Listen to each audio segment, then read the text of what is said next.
Saudara Ketua Badan Eksekutif Mahasiswa Universitas Indonesia mengaku mendapat intimidasi setelah memprotes keputusan MK soal batas usia Capres-Cawapres. Menurut BEM UI, keputusan MK itu telah merusak konstitusi dan mencoreng demokrasi.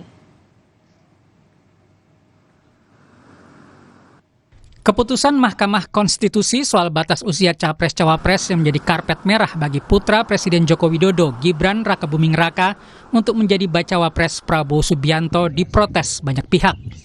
Salah satunya dari Badan Eksekutif Mahasiswa BEM UI. Ketua BEM UI Melkisedek Huang mengkritik adanya upaya merusak konstitusi dari kaum muda yang dapat mencoreng demokrasi. Melki juga mengkritik perlunya azas kesetaraan bukan karena privilege anak muda bisa mendapat karpet merah di Pilpres. Ini bukan soal kita dukung Prabowo, dukung Gibran, dukung Ganjar, dukung Anies, Caimin, bukan. Ini adalah soal kita menegakkan konstitusi. Kalau gerbang kita untuk keamanan kita yang adalah konstitusi sudah ditabrak habis, sudah dihancurkan, sudah diinjak-injak, artinya gerbang pelindung kita di masa depan untuk menjanjikan kebebasan, kesejahteraan, kesetaraan, dan perlindungan maksimal sudah tidak ada lagi. Akibat aksinya ini, Ketua BEM UI Melkisedek Huang mengaku mendapat intimidasi termasuk keluarganya di Pontianak, Kalimantan Barat. Ia menduga intimidasi tersebut berhubungan dengan gerakan mahasiswa soal putusan Mahkamah Konstitusi terkait syarat minimal batas usia Capres-Cawapres.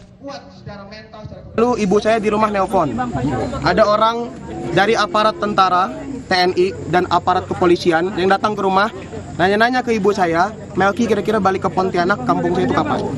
Melki kira-kira kebiasaannya tiap malam ngapain? Ibu tiap malam pulang jam berapa? Guru di sekolah saya di SMA Negeri 1 Pontianak pun ada yang menelpon, katanya menjelang putusan MK ada yang nanya, Melki itu pas di sekolah gimana? Melki itu tiap hari kebiasaannya apa dan lain sebagainya. Ini bukan soal Melki, tapi banyak juga teman-teman BEM, teman-teman gerakan mahasiswa, teman-teman gerakan rakyat, civil society juga mengalami hal-hal yang sama.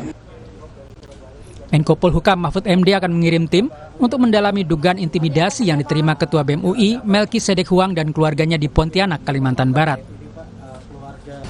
Baik Melki maupun orang tuanya harus dilindungi.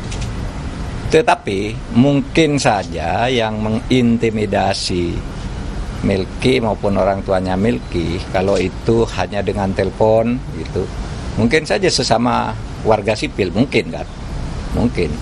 Jadi belum tentu aparat juga, kecuali yang datang orang memeriksa lalu mengaku dari aparat. Nah itu tidak boleh.